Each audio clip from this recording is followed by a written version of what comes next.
Live from Houston, Texas. Welcome, everyone, to today's episode of What Makes You Tick. As always, I'm really excited that you're here. Before we dive in, just a few housekeeping notes, as we always do, to make the experience a great experience for everyone. Today, I have an amazing guest, and I'm excited to connect you with this gentleman. A few notes before we begin our conversation. This is an interactive live session and it's all about conversation. So we encourage you to participate, ask questions. Not that I can see them because I don't have my readers on, and don't tell anybody. To ask a question, just drop it in the conversation and to chat, and we'll answer the best we can. I had some good interaction last time, so we'll look forward to that. We'll bring insight. We'll use it to bring insight to our conversation. We'll use LinkedIn's DM and comment section for the event's posting. Any behind the scenes coordination, like I can help. But so feel free to message any tech issues or questions you may have. We'll do our best. If you get disconnected, simply rejoin. LinkedIn will do this from time to time. It'll bump users. I don't know why, it just does. We know many of you are listening, and I find it really cool that you're commuting or you're at work while you're listening, or you might be on the newly released Spotify app that I just made and put my initials on. Yeah, whatever. However you can, look, just join in. And even the quiet listeners are awesome. Thanks again. Let's get started. My guest today exemplifies leadership with purpose, a powerhouse of business development, a driving force in the healthcare industry. As a senior business development manager, healthcare at Hunton, he leads with curiosity, dedication, and a genuine commitment to excellence. Nominated by his peers for his impact and integrity, and integrity is big on this show. He earned deep respect across organizations and the industry alike, not just for what he achieves, but what he uplifts in others and the way that he does it. With over 30 years of experience as a senior role spanning marketing, business development, strategic initiatives in commercial real estate, construction, and healthcare, he brings insight and innovation to this conversation. He has the amazing ability to think critically, plan strategic, and build enduring partnerships within his teams, which is exactly why he's here. He embodies what it means to lead with vision, authenticity, and heart. Please welcome my friend and today's guest, Paul McCleary, as we find out what makes him tick. Paul, it's awesome that you're here. Give our listeners a little bit of insight into what makes you tick.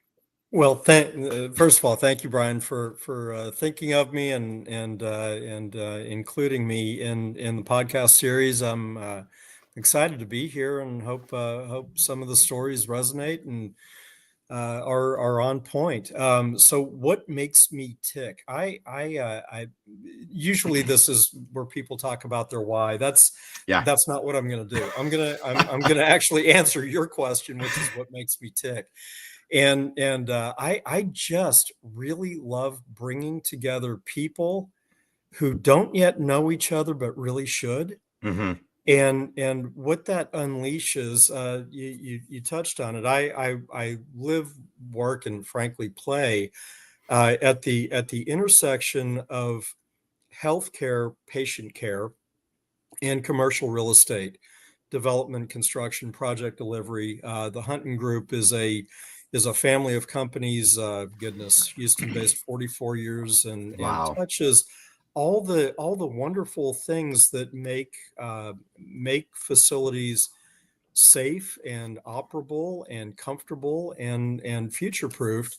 So a lot of building technologies, a lot of really big things like central plant, a lot of small things like air filtration and goodness, the digital systems that help smart buildings be smarter and more efficient. And what that means is that from my, well, darn near 40 years, actually, if we're going to go ahead and round up, of being in the space, the ability to help owners, help stakeholders, help people perform at a higher level. And of course, a lot of this stuff is technology driven, but at the end of the day, it is a continually intensive human sport, right? Right. Yeah. Yeah. And so there's an inside the fence part of that, and there's an outside the fence part of it.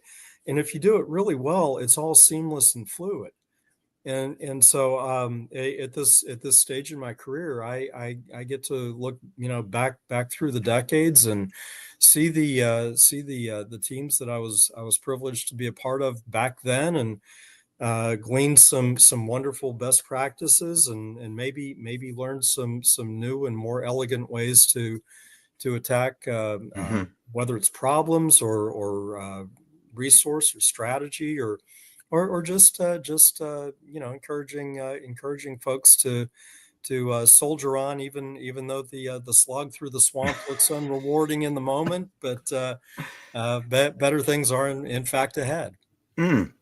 All right. So I have to ask. I mean, you mentioned earlier, real quick, what's your why? What's your purpose? So it really is connection, and it tends to be about scale and abundance. I have a lifelong joy for that. I attribute 99% of it to my dad. He was a consultant in the food service facility space, and whenever I say that, people think about restaurants, and that's not it at all. Corporate headquarters and really big hospital dietary Yeah, yeah, departments, yeah. those kinds of things. But there was an intense joy that he took in helping people, in that hospitality ish lane, come together, create value, create experiences, and really step into finding ways to not just hit a lever and get a pellet, but to really create these durable team relationships and client relationships. And so I grew up in that environment. And as I sit here, this backdrop is an actual backdrop. Hmm. I'm in Hmm. my parents' living room right now, and just looking around, even in the home you grow up in, and they say Right. you can never grow home. Actually, I'm here right now, so you Exactly. can. Yeah.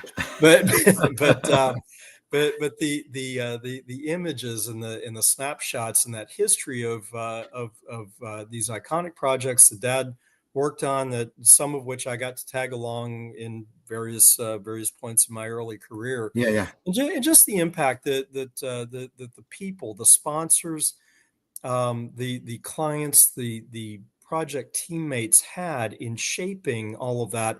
And after a while, I'm a little slow on the uptake, but after a while, I could see patterns Hmm. in Hmm. these groups of high power, high churn, high rev rate, visionaries and architects and designers and contractors and operators that would come together and make this magic happen, not cookie cutter, but super tailored and very thoughtfully and durably. And so now at this stage in my career, I just turned 60, so I get to Wow. start sounding like my dad. Actually, it's all of his words, but I periodically I get to see those people who were these giants in that chapter, and I get to say thank you for that, and that Yes. tether of connection and context, and the oh my goodness, I remember when, and it's just so amazing that durability is still yet possible, even in this digital age, even with all of this Correct. that we all are assaulted by or informed by or whatever. But those human connections, at its core, that is my why. No, and look, I miss it. I'm sitting here listening to you talk, and the one thing you like you say, I'm privileged. I was blessed too. There's not enough people that say that. So that I mean, you and I jive because we think the same way. Like, one of the things we'll talk about here in a minute is your path. Just a brief idea because it's all about trust and clarity. And it's funny because as I'm sitting here listening to you, I think back. I accidentally moved to Houston. It was just a random thing. Guy needed a roommate. I said, sure, I don't have a life where I'm at, and let's go. And so we did. And then I fought for so long not to get into baseball. Not actually, I love baseball. Let me rephrase that. Not to get into teaching. And then I ended up spending a year and had a great time. And then the next year when I moved up here to the Woodlands, and I've told this many times, I was privileged to be in the spot that I was. I wasn't supposed to be here. And I had all these players that were coming at you, and you just felt natural. It's like talking to these CEOs and stuff, and you just, hey, how you doing? This is a conversation, just having a good time. And being privileged and being part of it and watching these kids grow up and these kids go to pros and do the things that they've done in college and the pros has been amazing. But look, I didn't do anything. I was a coach. I coached them at some point, but it doesn't feel, I feel more privileged that I got to be there and be in that moment than anything else, which created a lot of clarity with my path. What I want to know is, and I don't know that we've ever really talked in depth, how did you get started in this path? Oh, I was born into it. That's what I was guessing. Yeah, I'm not gonna claim any big epiphany or view from the mountaintop. Yeah, my again, mom and dad built this consulting practice, and I grew up in that, and that was kind of all that I knew from an elementary school kind of age. I thought I thought I was more effective at building up walls because I was headstrong and a teenager and Mm-hmm. early 20 something and all that stuff.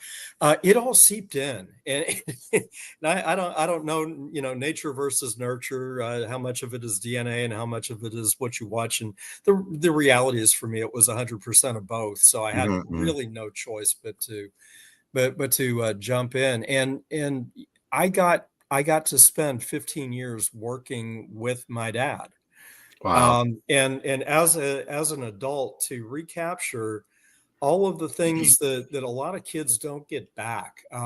When you have an entrepreneur and the rev rate is what it is, the mornings start early, the nights end late, and sometimes there are absences. Mm-hmm. And so I got the answer to that question of, well, if you couldn't make my little league game, what was more important than that? Well, I get it now, right? Yeah. And so that insight and really being able to appreciate the not only entrepreneurship and the client care and the truth in his brand, as a professional and as a father and as a figure in the community, and all the amazing things that he crafted as this life. And it wasn't a personal life on one hand and a professional life on the other Right. hand. It was a life, right? Yeah. And different facets and different contexts. And that was an amazing gift that he gave me, along with all of these one-liners that now routinely fall out of my mouth. And he passed away a little over a year ago, and it's very clear he has not left the room. And Yeah. so, Yeah. but uh, for my professional career, aside and apart from the family practice, in 2002, I was recruited by a really big construction conglomerate. They asked if I would like to be a part of their business development team to plant their brand in Texas, and Mm-hmm. specifically within the healthcare vertical. And at that point, what I had been involved in was indeed some healthcare, but also a lot of commercial and a lot of big hospitality and all these other verticals. And so that was really where my blinders, sort of got fixed. And so for this last 25 years, that healthcare, higher ed, academic medicine, that Mm-hmm. Mm-hmm. that that that neighborhood has really been where my principal focus has been, uh, with the big construction company, and then to another service provider, a cost management and project management enterprise that again was coming to Texas from elsewhere. This is 20 plus years ago. Right. And so similar but different. And then I was invited to join a boutique medical real estate development company. So that was all of a sudden a squad of not quite enough to field a dodgeball team, and and high touch and high expertise and super nimble and way under the radar. And so there was that. And then I was found by a larger company, kind of similar but more national in scope, and Their office happened to be really, really conveniently located, and I was trying to bring my world back together as a divorced dad. As you know, Yeah. it's important to be present, and Yes. it's hard to be present if you're not Yes. present. So that became the driver for stepping into that opportunity, and here I find myself, sort of accordioning all of those experiences and getting to repurpose a lot of relationships from each one of those chapters, Mm-hmm. a lot of the knowledge and wisdom, some cautionary tales. I've got scars. I don't. I certainly don't claim to be perfect in any way, shape, or form. But all of that sort of brings me to here. And again, I'm part of an enterprise business development team. We're super small. There are 4 of us. Yes. We support an enterprise with closing in on 700 people. We lead with service. We finish with service, and again, from central plant to air filters, from digital technologies and Mm-hmm. repairs and temporary power when a lot of people are having a really challenging day, and Yes. getting people safe and operable and back to it. That's what this collection of companies does every day. It is by far, in a way, it is the most fun I could imagine having in my professional life at this stage. Again, privileged and honored to be on the Hunton Group team, but I got to tell you, if I hadn't done all the other stuff, Right. I wouldn't appreciate the moment that I'm in, and I darn well couldn't contribute even a fraction of what I think I bring to this table with a whopping 364 days of history under my belt. Yeah. So Yeah. Yeah. um, Exactly. Yeah. Because tomorrow's your anniversary, right? it is, it That's is, awesome. it One is. year, and I get, and So I'm privileged to have you on my show. well, and frankly, the company gave me absolutely the greatest gift known to man. My son now works for Hunton, so Wow. if you do the the timeline of what happens when you have a split and you have different handoffs and all of that stuff, you take the time slices that you're given and you prize them. I now work about 11 feet from where Wow. my son Trip is, and I get to see him multiple times a week, and it is by far and away the most time we have spent together ever. That's crazy. I feel like I should buy a lottery ticket, but maybe I don't need to because I've Mm-hmm. already won that, right? Mm-hmm. Yeah, no, yeah, and look, but yeah, I'm gonna go. That's awesome because you get to like one of the things I always like to discuss in this part is where trust it can be elusive. Like you get your son right next to you. That's trust. You have to be able. I mean, when you have your son, like I trust my kids. I don't always trust them in the right things, but I'm smart enough to know when as their dad because you've been around them all their life. But still, in your business, I know trust has to be huge, but just briefly, how elusive can it be?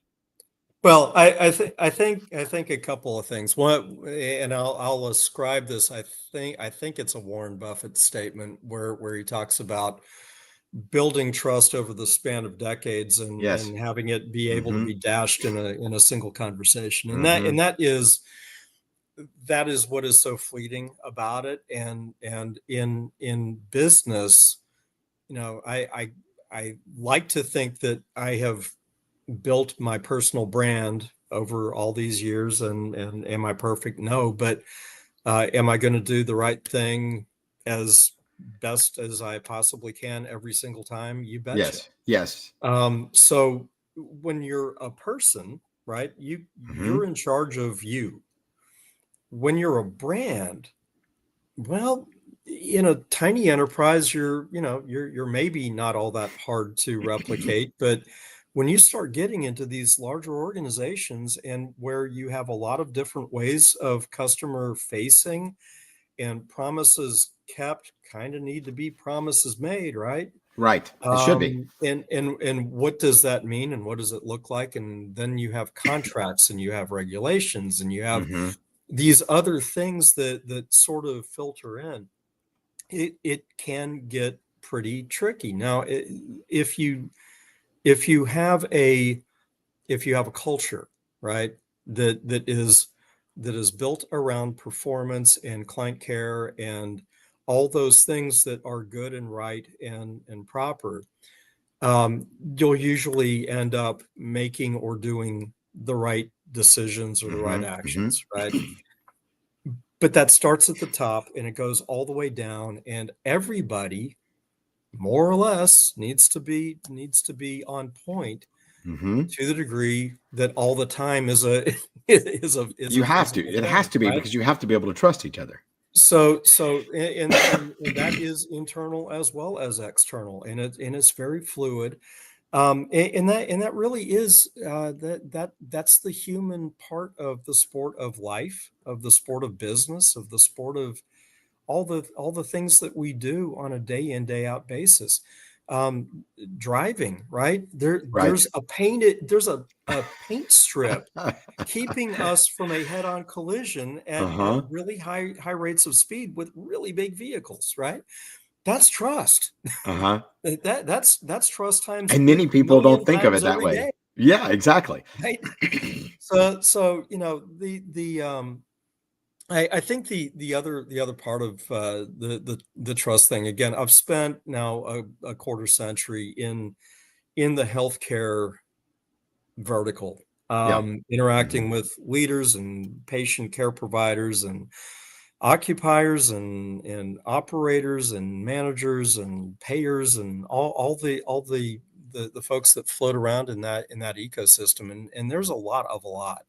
Right. But when you look at leadership in healthcare, and again, I say this being fresh off of the annual American College of Healthcare Executives Southeast Texas chapter leadership conference that was just this past week, and we had a keynote, a two-part keynote, which is a new thing. So Quint Studer is an absolute legend in our vertical. Uh-huh. I don't know, closing in on 5 decades of super deep, very high, strong operations and management and philosophy and thinking and speaking and presenting and coaching and guiding and all of these wonderful things. And he had a two-parter that was split by a little break because there was so much coming at us.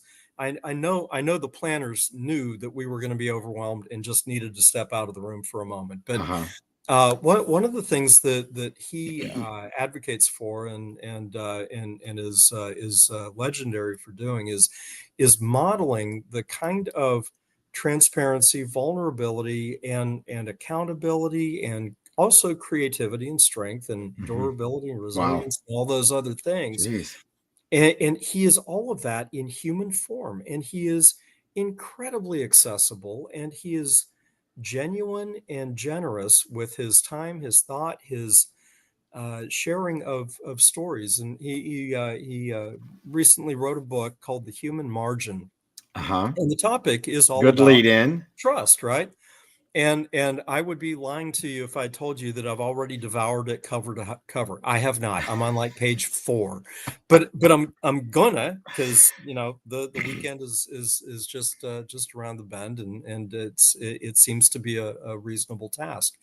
But he goes into talking about the importance of trust, of human connection, of mutual accountability, of being able to be real in the moment, Yeah. right? Mhm. We're so wrapped by data and the immediacy and the God, transactionalism and yes. just all the stuff of every single day. Yeah. And it is in those it's in those moments of human mutual frailty and vulnerability that those those stories come out. That's where the locking of arms happens, and that's where the trust falls of life, Uh-huh. professional, personal, and otherwise, come in. And that frankly is where those windows of grace. And by the way, that's where learning happens, and that's where confidence happens. And on the Yes. other side of Mhm. it, you have the lift, you have the development. And if you do that right enough times, you become that employer of choice. You become that partner of choice. You become You the grow. resource of Mhm. choice. It Mhm. becomes absolutely intertwined with your brand, with your promise, with your value, your experience. And when it's done right and well and authentically, it's really powerful.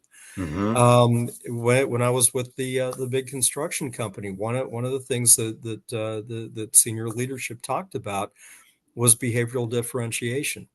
And what that basically means is, if you are, as a company, as an organization, as a culture, wired a certain way to delight and to overperform and under promise Right. and just do all those right things, you could literally write it down and give it to all of your competitors. Here's what we're doing, right? Yeah. Yeah. Yeah.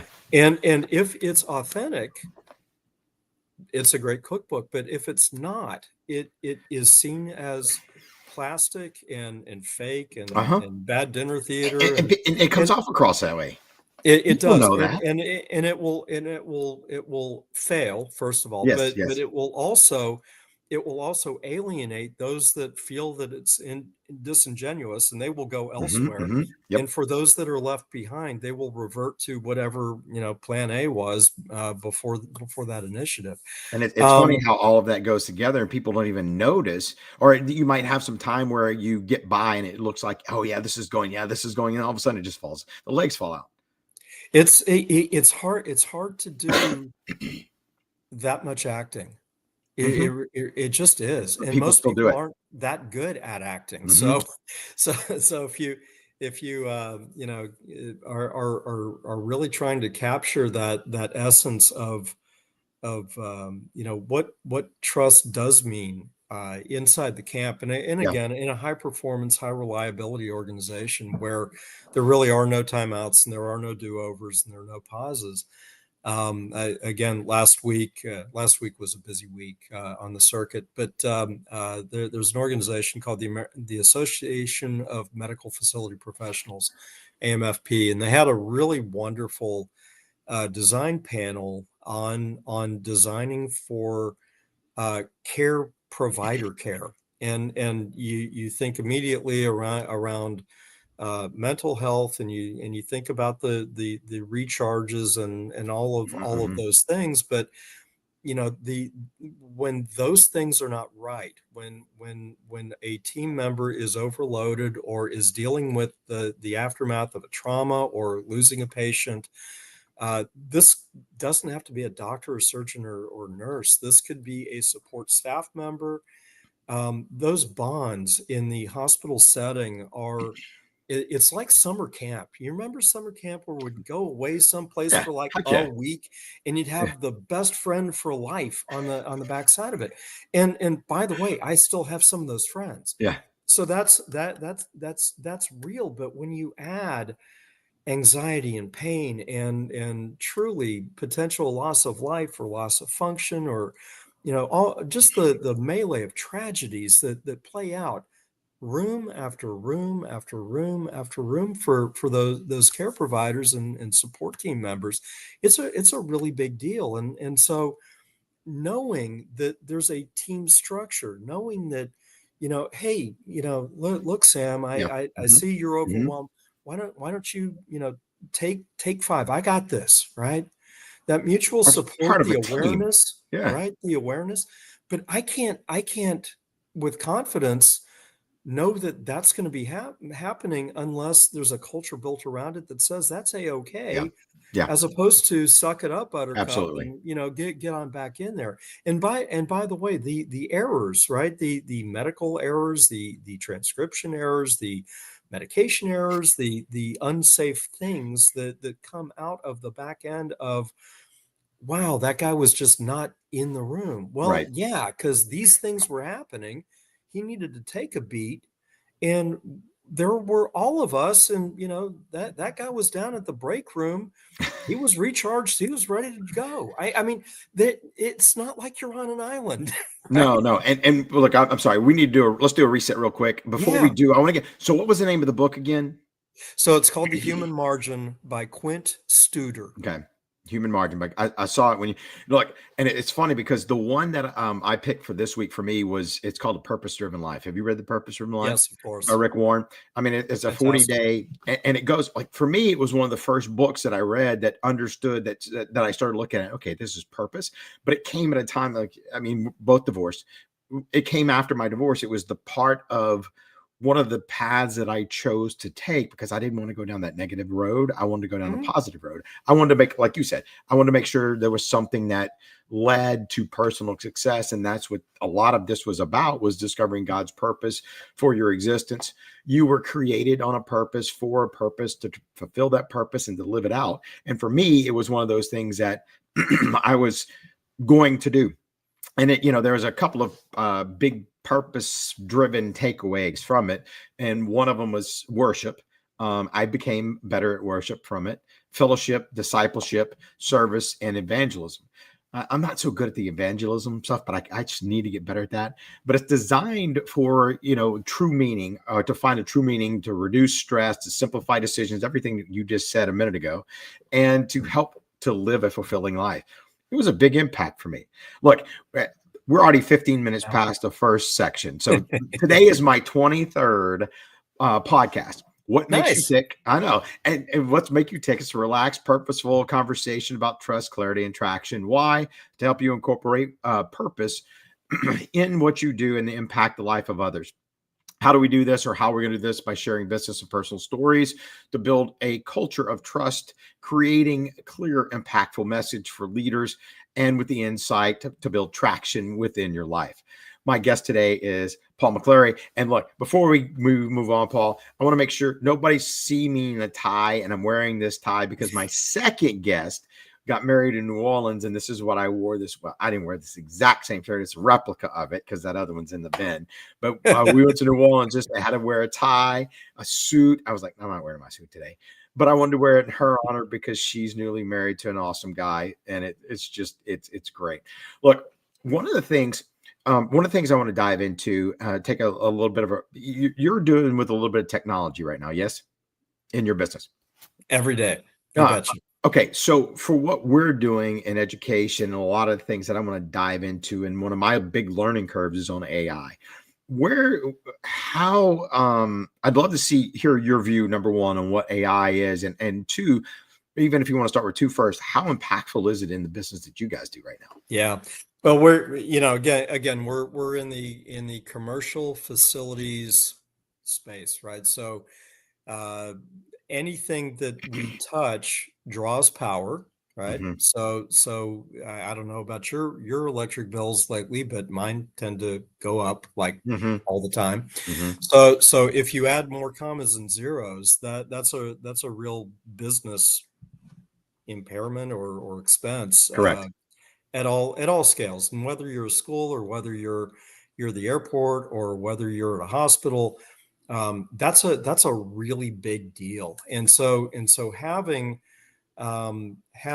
smart technologies that can optimize uh, what it is that you're cooling or lighting or controlling access to, or being proactive, being predictive about when building technologies or systems should be either serviced or repaired or replaced or upfit or ripped out and done over.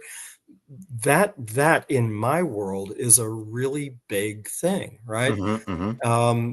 There are not enough people to go around in all the places, but what's wonderful about AI and what's wonderful about those sensors is that they never sleep, and Right. they don't take a sick day or go on vacation. So they are actively harvesting all that wonderful data. And here in Southeast Texas, heat and humidity are a thing, Mm-hmm. right? So Not today, but yes, normally. not today, thankfully. But one of the things in my vertical is that humidity control is really important in a surgical environment, right? If you can't control surgery or can't control humidity, you may not be able to safely perform surgery. So now Right. you're scrubbing schedules well, frankly, revenue, and not to say anything of the safety and well-being of the patients, Yeah. and the disruption to family members and providers and so on. So these dominoes fall really fast, and they're incredibly disruptive if they're allowed to do their thing. So AI from a performance, operability, high reliability, taking surprises away, making more things planned events. Right. You can navigate planned. That's not a big deal. It is the surprises that really create mayhem. Uh-huh. And so more and more, Hunton Group is the largest independent franchise of train in North America. So Ah. one of the really amazing stories. I obviously I'm just clocking my first year, so I wasn't around for this, but our CEO, Richard Hunton, and the guy that I work for, Vice President Kevin Murphy. Several years ago, they found a little tiny company, little startup in the AI space specific to HVAC, and that company was called BrainBox AI. And so Hunton and BrainBox collaborated for years and years and Mm-hmm. years, and then blink of an eye, Train Corporate acquired them, rolled their technologies in at the factory, so it is now stitched together, Wow. Okay. and those products at enormous scale are coming back to us from the factory. So from an integration operability, gonna work right out of the gate, coordinated and thoughtful, and ready to make smart buildings smarter, ready to make owners and occupiers a whole lot better prepared to again manage the built environment, Mm-hmm. keep folks breathing safe, clean air. IAQ, indoor air quality, is obviously a huge thing for a bunch of reasons. Those sensors are gold, and the data that they mine is gold, and the we're just getting started, right? So It's funny that you're like, I'm sitting here because that was not where I intended this conversation to go, but I never thought of AI as being the sensors and the ones that run in and tell us, because right now it's a granted, look, my last house I had before I sold my house and decided to downsize and get portable was I had put switches in. I had put plugs in, all of, so I could tell Alexa to turn that on. And I mean, and that's basically what you're talking about. Yes. oh, it's that and a whole lot more. The those sensors are pulling readings continually, and they're building models, right? So if you think about updating 1 million square feet all the time at, pick a number, 2 minute intervals, 5 minute Yeah. intervals, it builds all of that, and it triangulates with where the sun's position was, and what the ambient temperature was, and what the relative humidity was. And oh, by the way, you can create these curated experiences that tie back to when a person's car is read at the gate of the parking, and all of a sudden it's like, well, Bryan's here, so he's going to walk into his office and he'll be there in 7 minutes. So the building controls will start cooling your office down to the 71 that you really like, Hmm. as opposed to the 73 that your next door neighbor might prefer. And it will detect when you're there and when you're not there, and it'll start building those predictive occupying models around that. So if you can imagine that times thousands and thousands and thousands of people who Yeah. come Yeah. into and out of and around the built environment, it's really enormously powerful. Now that's just one little slice. We're using it as a company in a variety of different ways. We do have engineers on staff. We get involved in design assist and all kinds of amazing special projects, and so much of that is predicting system performance in places like literally Antarctica and the Middle East, and Jeez. all over the place. So you can take all of this, and at the end of the day, though, it is a tool. There are humans Uh-huh. that have to ask the Hmm. best questions, and it's iterative. I recently heard AI described as a really, really, really powerful intern. Yeah. Yeah. So the better the questions you ask in terms of quality and specificity, the better the response Hmm. of what they're able to go out and And the find better for it you, learns. right? It also has a learning ability based on what you question and how you ask. Absolutely, Yeah. 100%. So we are learning how to ask better questions, better starting points, better. Let's drill down into this. But at the end of the day, the creation part of it, and getting back to trust, right? We the humans do need to use that tool with that measure of trust that we are looking for the very best result or solution for whatever that application is, whoever our customer is, whatever that situation is. Yeah. Yeah. Yeah. So the one size fits all, or having AI spit out something that is kind of generic, well, that may be Then, okay, or mhm. maybe not. Who knows, right? But the expertise, especially the technical expertise that lives in that lane, and again, we work on so many different kinds of projects, and whether that's hyperscale or again, whether it's a county courthouse or a rural school district or whatever, again, where people need to be comfortable and safe and operable, that's where we go. But this toolkit is just getting started, and Gosh. the excitement around what it will allow us to do super quickly, so that Hmm. Hmm. well, frankly, that maybe we get some relief on busy work, and we can really focus on the human skills of creation and relationship and all those other things, because AI will not do the one thing that we talked about at the beginning, and that is Connection. build human connection and They trust. can't. Yeah. Correct. No, and I'm with you on the busy work because, for one of the things that I think it's a huge obstacle, the business work that we have within our businesses and within the businesses that we grow. And if you can find a way to be able to integrate AI to help take some of that away, make it like the assistant, you know, I, I think mindset's huge. I think you have to have that mindset. You have to have that open mindset, but you can't be completely oblivious to the people because, Yeah. again, you have to have the connection. We Yep. were having a conversation the other day about how this could affect, and one of the things that within the conversation was how people could get laid off and what that might do to larger business, because there's already people being laid off because of AI in our community. But what it may end up doing is spurring on a lot more smaller businesses or a lot more entrepreneurs, especially if you know how to use this, which can grow. Yeah. Well, and again, in our business, we are a service provider. In my lifetime, I do not expect that AI is going to turn a wrench, No, right? no, That and not unless we got a robot that's attached to it.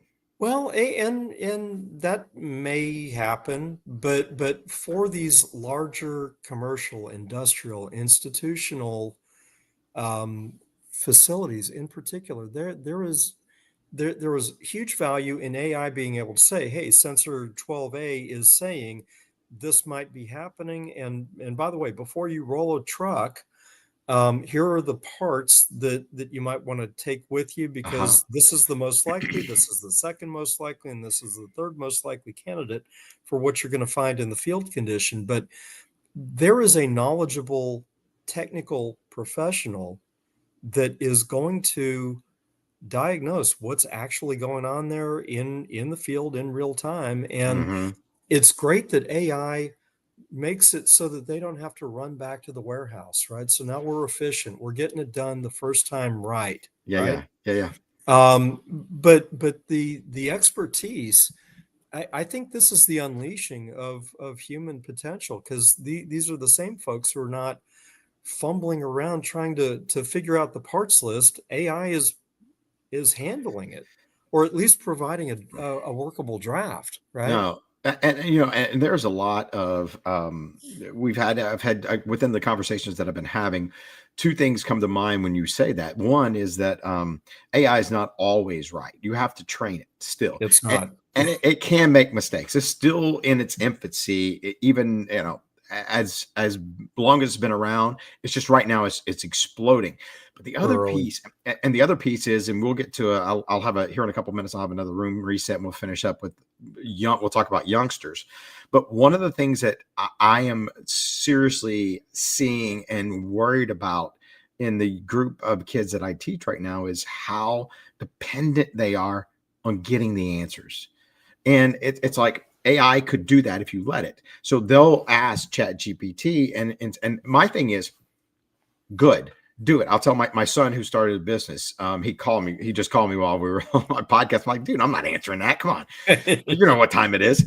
But he started his business and built a lot of it through AI. And the one thing that I want to caution our youth about is that if you go through AI, it's a great tool.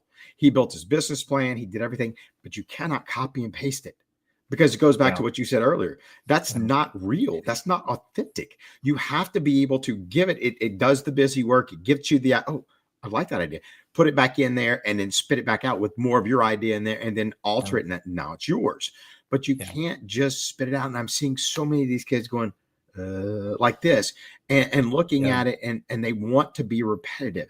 The ones that I think have, one, the mindset to adopt it, and two, the understanding of what kind of a great tool, like you said earlier, a tool it could be, then those are the ones that are going to win. Yeah. Well, I think first of all, I agree wholeheartedly. I'm always, again, 60, right? So I'm in that mirthful part of my adulthood where every now and then, when we have a power outage that lasts for maybe a day or two, and that's long enough for these to be all out of juice, right? It's interesting to just as a layperson to see how it affects different cohorts, right? So those who are surgically attached to the device, and that's your best friend. That's the first thing you look at in the morning and the last thing you look at night. Yep. I would caution couples that maybe that's a litmus test. I'm just throwing that out there, but you know, the where's true north, and how do you navigate minus that, right? And how do you run a business if your systems are offline for a while? And connection, that human resilience, right? Has to be stuff done. And that's an interesting thing. At some point, I suspect power will never be interrupted, but we're not there yet. No. And I think there's something yet to be said for the camping retreat or the walk in the forest or the whatever, where there is no signal, the device stays at home, and you maybe reconnect, and you share some stories, and you create some stories, and rebuild some of that. One of the other things, and Quint Studer just said it. I had heard it earlier, but I maybe I needed to hear it again. But that exchange of have to, forget to, right? Here's a fun fact. The voice that you hear more often than any in your life is your own. Correct. What's the one voice or source that you never fact check? Your own. It's yourself. So as you repeat things, stories or lies or truths or legends or whatever, you are having that feedback loop, and so sometimes the head trash that collects out of that is all yours, and sometimes this can't shake it loose, but maybe another carbon-based life form might, right? No, absolutely. And that's just a kind of an interesting thing, but you know, getting back to, I think, where you were going with youth and hold that thought. Let me get to the second reset, because I want to finish. That's kind of where I want to go. I want to finish with the youth. We got about 7 or 8 minutes left. Look, I want to thank everybody here for joining the podcast on What Makes You Tick. Paul and I are having an authentic, purposeful conversation on trust, clarity, and traction. We're also now talking about AI and the trust in it. we're gonna pivot on it in just a second. But if you have any questions or comments that you'd like to finish with, please engage. If you're getting this on a recording, send us a message. We'd love to connect with you. Look, here's two things that I want to talk about. One, I want to go back to in a minute. I want to go back to, because we got about 7 minutes left. I'm going to go back in a minute to the youth and the advice. But we're filled with pressure situations too that are constantly surrounding with us. How important is trust within that to accomplish the goals? Well, I think right now, and frankly, every generation says this. Right now, our challenges are the most they've ever been, and it might be true. I don't know. Sure feels like it's true. But I think I view trust as a pretty tight circle kind of thing. I do not consume huge gobs of external inputs. I think right now there are just so many of them, and I don't have time to run down the list of who's great and who's not, and who's truthful and who's off base, or I just don't have that bandwidth, right? So I tend to limit that. But what I really look for are sort of the things that are going on in the people who are in my life, professionally, personally, that are probably more affected daily by all of that. When I came out of college and Southeast Texas was cratering in the wake of the collapse of oil, $40 to $5, the blowing up of the S&L industry, the collapse of commercial and residential real estate. Houston, Texas was a tough place to be from 84 to 95, right? That's a long chunk of time. And that shaped an awful lot of this. And those were tough times, but none of our community leaders, none of our business leaders said, well, we're just going to throw in the towel. I guess we're just done. Right. Right. And what came out the other side of that was trust, and it was locking arms, and it was figuring stuff out. And sure, it was unpleasant and it was painful and it took forever, but those are some of the can-do grit related underpinnings that our region still has today. That wasn't an accident. That started 40 whatever years ago in its current incarnation. Yeah. And I look at that in terms of, trust for me is a dependable thing. Who can I rely on? Who's going to walk the talk? Yes. Especially when it's inconvenient. Yes. Right. Who's going to show up out of nowhere just to check on me? Yeah. And by the way, who is on my list that I need to pop by and make sure they're okay, or they're covered, or in my role? I am in the business of connecting our customers to our subject matter experts, Yeah. to our account managers. Sometimes there's some churn, sometimes there's some discontinuity in those relationships. And so to reestablish those points of communication, to reconnect, and to, oh, by the way, build trust. How about that? That's a daily discipline. It's never actually done, right? You get to earn it all over again if you're fortunate. If you're not fortunate, you may never get a second go round. No, and those pressure situations that you can face within a day, or a situation, somebody coming over, something happens, those tell you really a lot about trust. But the fact, and you mentioned it earlier, is it's having that second go around.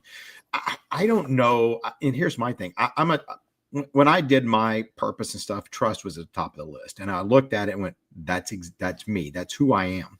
And I find it to be huge in what we do, and exactly what you're saying, to kind of parallel what you're saying. It's one of those things that I don't know that whenever somebody breaks that trust, it's like we don't give them a second chance, but that's part of the learning lesson. And I think Yeah. sometimes we need that because we're still human. Going back to the AI piece, we're all still human.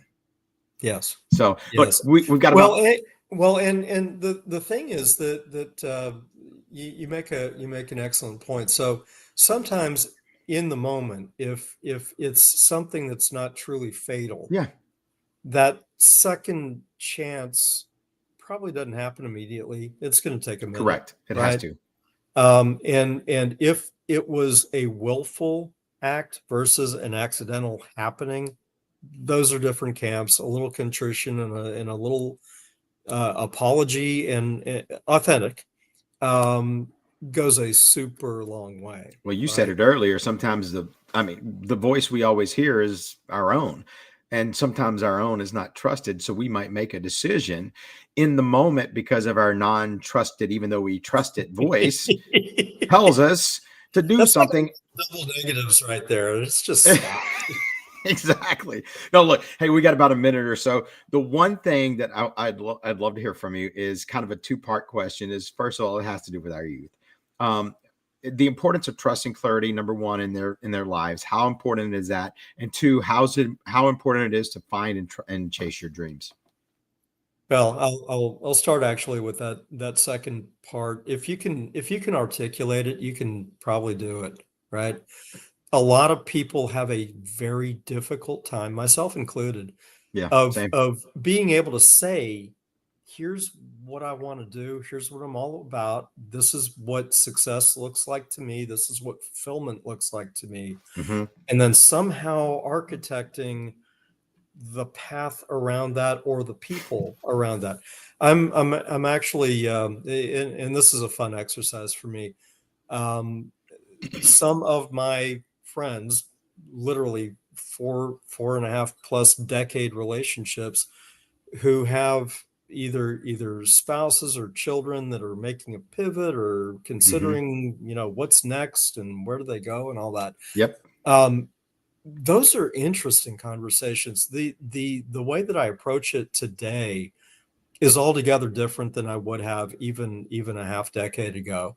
I think if you can connect to purpose, right?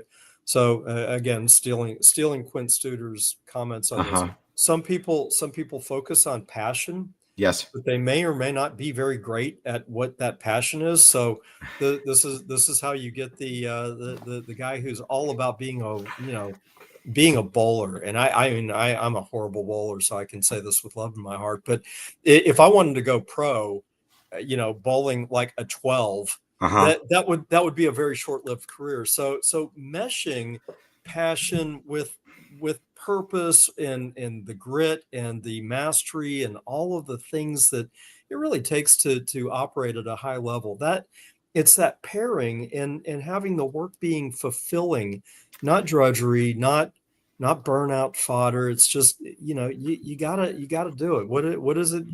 10,000 days to get to Yeah. mastery of anything. 10,000 days is a bunch of It's a days. long Look it up. But what you just said, we got to end. But what you just said was, I had to laugh because it's the same reason a lot of us are divorced, is we follow the passion instead of the purpose. It's fair. That's Oh fair. goodness. Hey, look, please, ladies and gentlemen, let's connect. Follow the show live on LinkedIn, YouTube, and now we're on Spotify. Paul, please share the best way that people can get in touch with you. Oh, LinkedIn is the easiest, and it's absolutely in the post-COVID era that has been the most effective Hmm. relationship builder, context creator. Again, I love helping people connect, and that platform makes that discipline Hmm. intentional and immediate, and I it absolutely is.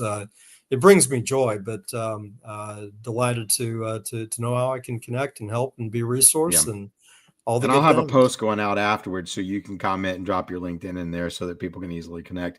Look, thank you for Happy being the to. guest on What Makes You Tick. I appreciate you being here. Thank you, Brian. I appreciate Appreciate the Q&A, and thank you again for having me on episode 23. 23. You know, look, let's make an impact on our lives and our community through trust, clarity, and traction. Let's be transitional over transactional. You can find me on LinkedIn. Stay connected for future episodes. My one next week is well, I'm not sure yet. So Paul, it's been amazing, my friend. Thank you very much. I may have a guest next week. I don't know. I've still got to work that out. But either way, check us out next week. Guys, thank you for being here. See ya.